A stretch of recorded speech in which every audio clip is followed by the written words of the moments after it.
جو لوگ مسلمان ہیں یا یہودی یا عیسائی یا ستارہ پرست، یعنی کوئی شخص کسی قوم و مذہب کا ہو، جو اللہ اور روز قیامت پر ایمان لائے گا اور عمل نیک کرے گا، تو ایسے لوگوں کو ان کے اعمال کا صلہ اللہ کے ہاں ملے گا، اور قیامت کے دن ان کو نہ کسی طرح کا خوف ہوگا اور نہ وہ غمناک ہوں گے۔ اور جب ہم نے تم سے عہد کر لیا اور کوہ طور کو تم پر اٹھا کھڑا کیا اور حکم دیا کہ جو کتاب ہم نے تم کو دی ہے اس کو زور سے پکڑے رہو، اور جو اس میں لکھا ہے اسے یاد رکھو تاکہ عذاب سے محفوظ رہو، پھر تم اس کے بعد عہد سے پھر گئے، سو اگر تم پر اللہ کا فضل اور اس کی مہربانی نہ ہوتی تو تم خسارے میں پڑ گئے ہوتے۔ اور تم ان لوگوں کو خوب جانتے ہو جو تم میں سے ہفتے کے دن مچھلی کا شکار کرنے میں حد سے تجاوز کر گئے تھے، تو ہم نے ان سے کہا کہ ذلیل و خوار بندر ہو جاؤ، اور اس قصے کو اس وقت کے لوگوں کے لیے اور جو ان کے بعد آنے والے تھے عبرت اور پرہیزگاروں کے لیے نصیحت بنا دیا۔ اور جب موسیٰ نے اپنی قوم کے لوگوں سے کہا کہ اللہ تم کو حکم دیتا ہے کہ ایک بیل ذبح کرو، وہ بولے کیا تم ہم سے ہنسی کرتے ہو؟ موسیٰ نے کہا کہ میں اللہ کی پناہ مانگتا ہوں کہ نادان بنوں۔ انہوں نے کہا کہ اپنے پروردگار سے التجا کیجئے کہ وہ ہمیں یہ بتائے کہ وہ بیل کس طرح کا ہو۔ موسیٰ نے کہا پروردگار فرماتا ہے کہ وہ بیل نہ تو بوڑھا ہو اور نہ بچڑا، بلکہ ان کے درمیان یعنی جوان ہو، سو جیسا تم کو حکم دیا گیا ہے ویسا کرو۔ انہوں نے کہا اپنے پروردگار سے درخواست کیجئے کہ ہم کو یہ بھی بتا دے کہ اس کا رنگ کیسا ہو۔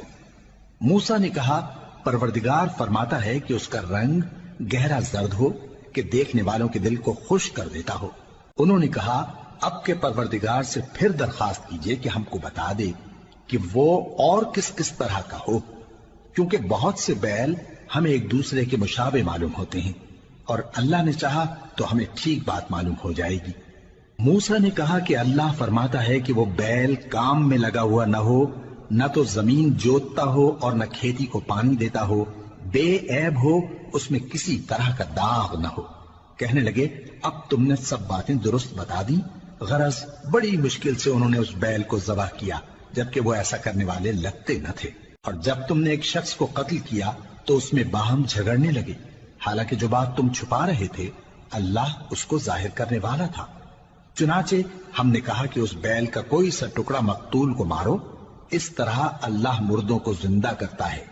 اور تم کو اپنی قدرت کی نشانیاں دکھاتا ہے تاکہ تم سمجھو۔ پھر اس کے بعد تمہارے دل سخت ہو گئے، گویا وہ پتھر ہیں یا ان سے بھی زیادہ سخت۔ اور پتھر تو بعضے ایسے ہوتے ہیں کہ ان میں سے چشمے پھوٹ نکلتے ہیں، اور بعضے ایسے ہوتے ہیں کہ پھٹ جاتے ہیں اور ان میں سے پانی نکلنے لگتا ہے،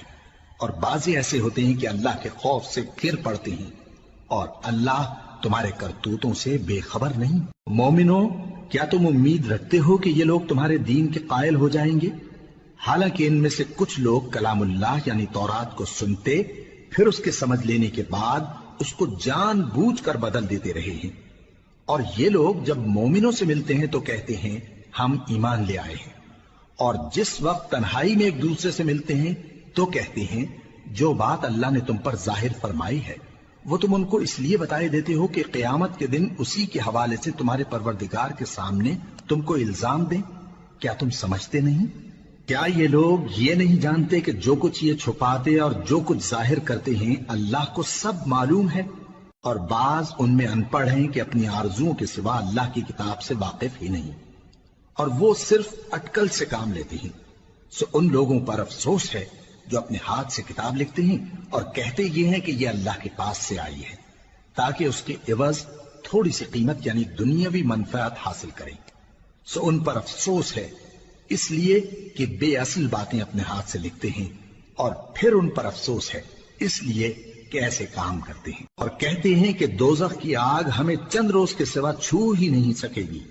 ان سے پوچھو کیا تم نے اللہ سے اقرار لے رکھا ہے کہ اللہ اپنے اقرار کے خلاف نہیں کرے گا؟ یا تم اللہ کے بارے میں ایسی باتیں کہتے ہو جن کا تمہیں مطلق علم نہیں؟ ہاں کیوں نہیں، جو برے کام کرے اور اس کے گناہ ہر طرف سے اس کو گھیر لیں تو ایسے لوگ دوزخ میں جانے والے ہیں، اور وہ ہمیشہ اس میں جلتے رہیں گے، اور جو ایمان لائیں اور نیک کام کریں وہ جنت کے مالک ہوں گے اور ہمیشہ اس میں عیش کرتے رہیں گے۔ اور جب ہم نے بنی اسرائیل سے عہد لیا کہ اللہ کے سوا کسی کی عبادت نہ کرنا اور ماں باپ اور رشتہ داروں اور یتیموں اور محتاجوں کے ساتھ بھلائی کرتے رہنا اور لوگوں سے اچھی باتیں کہنا اور نماز پڑھتے اور زکوٰۃ دیتے رہنا، تو چند آدمیوں کے سوا تم سب اس عہد سے منہ پھیر کر پلٹ گئے۔ اور جب ہم نے تم سے عہد لیا کہ آپس میں کچھ تو خون نہ کرنا اور اپنوں کو ان کے وطن سے نہ نکالنا، تو تم نے اقرار کر لیا اور تم اس بات کو مانتے بھی ہو۔ پھر تم وہی ہو کہ اپنوں کو قتل بھی کر دیتے ہو اور اپنے میں سے بعض لوگوں پر گناہ اور ظلم سے چڑھائی کر کے انہیں وطن سے نکال بھی دیتے ہو، اور اگر وہ تمہارے پاس قید ہو کر آئیں تو بدلہ دے کر ان کو چھڑا بھی لیتے ہو، حالانکہ ان کا نکال دینا ہی تم پر حرام تھا۔ یہ کیا بات ہے کہ تم کتاب اللہ کے بعض احکام کو تو مانتے ہو اور بعض سے انکار کیے دیتے ہو؟ تو جو تم میں سے ایسی حرکت کریں ان کی سزا اس کے سوا اور کیا ہو سکتی ہے کہ دنیا کی زندگی میں تو رسوائی ہو اور قیامت کے دن سخت سے سخت عذاب میں ڈال دیے جائیں۔ اور جو کام تم کرتے ہو اللہ ان سے غافل نہیں۔ یہ وہ لوگ ہیں جنہوں نے آخرت کے بدلے دنیا کی زندگی خریدی، سو نہ تو ان سے عذاب ہی ہلکا کیا جائے گا اور نہ ان کو اور طرح کی مدد ملے گی۔ اور ہم نے موسیٰ کو کتاب عنایت کی اور ان کے پیچھے یکے بعد دیگرے پیغمبر بھیجتے رہے، اور عیسیٰ ابن مریم کو کھلے نشانات بخشے اور روح القدس یعنی جبرائیل سے ان کو مدد دی۔ تو کیا ایسا ہے کہ جب کوئی پیغمبر تمہارے پاس ایسی باتیں لے کر آئے جن کو تمہارا جی نہیں چاہتا تھا تو تم سرکش ہو جاتے رہے اور ایک گروہ انبیاء کو تو جھٹلاتے رہے اور ایک گروہ کو قتل کرتے رہے، اور کہتے ہیں ہمارے دلوں پر پردے ہیں؟ نہیں، بلکہ اللہ نے ان کے کفر کے سبب ان پر لعنت کر رکھی ہے،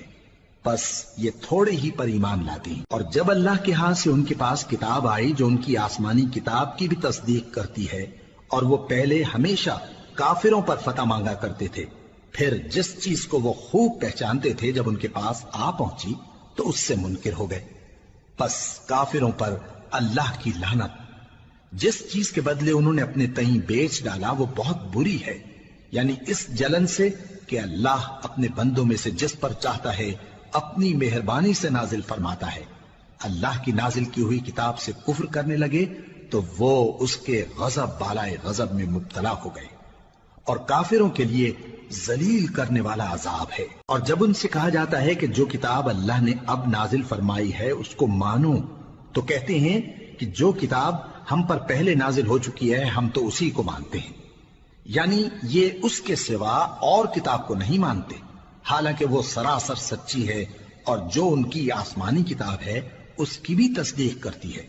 ان سے کہہ دو کہ اگر تم صاحب ایمان ہوتے تو اللہ کے پیغمبروں کو پہلے ہی کیوں قتل کیا کرتے تھے؟ اور موسیٰ تمہارے پاس کھلے ہوئے معجزات لے کر آئے، پھر تم ان کے کوہ طور پر جانے کے بعد بچڑے کو معبود بنا بیٹھے، اور تم اپنے ہی حق میں ظلم کرتے تھے۔ اور جب ہم نے تم لوگوں سے پختہ عہد لیا اور کوہ طور کو تم پر اٹھا کھڑا کیا اور حکم دیا کہ جو کتاب ہم نے تم کو دی ہے اس کو زور سے پکڑو اور جو تمہیں حکم ہوتا ہے اس کو سنو، تو وہ جو تمہارے بڑے تھے کہنے لگے کہ ہم نے سن تو لیا لیکن مانتے نہیں، اور ان کے کفر کے سبب بچڑا گویا ان کے دلوں میں رچ گیا تھا۔ اے پیغمبر ان سے کہہ دو کہ اگر تم مومن ہو تو تمہارا ایمان تم کو بری بات بتاتا ہے۔ کہہ دو کہ اگر آخرت کا گھر اور لوگوں یعنی مسلمانوں کے لیے نہیں اور اللہ کے نزدیک تمہارے ہی لیے مخصوص ہے تو اگر سچے ہو تو موت کی آرزو تو کرو، اور ان اعمال کی وجہ سے جو ان کے ہاتھ آگے بھیج چکے ہیں یہ کبھی اس کی آرزو نہیں کریں گے، اور اللہ ظالموں سے خوب واقف ہے۔ اور ان کو تم اور لوگوں سے زیادہ زندگی کے حریص دیکھو گے، یہاں تک کہ مشرکوں سے بھی بڑھ کر۔ ان میں سے ہر ایک یہی خواہش کرتا ہے کہ کاش وہ 1000 برس جیتا رہے، مگر اتنی لمبی عمر اس کو مل بھی جائے تو اسے عذاب سے تو نہیں چھڑا سکتی، اور جو کام یہ کرتے ہیں اللہ ان کو دیکھ رہا ہے۔ کہہ دو کہ جو شخص جبرائیل کا دشمن ہو اس کو غصے میں مر جانا چاہیے، کیونکہ اس نے تو یہ کتاب اللہ کے حکم سے تمہارے دل پر نازل کی ہے جو پہلی کتابوں کی تصدیق کرتی ہے، اور ایمان والوں کے لیے ہدایت اور بشارت ہے۔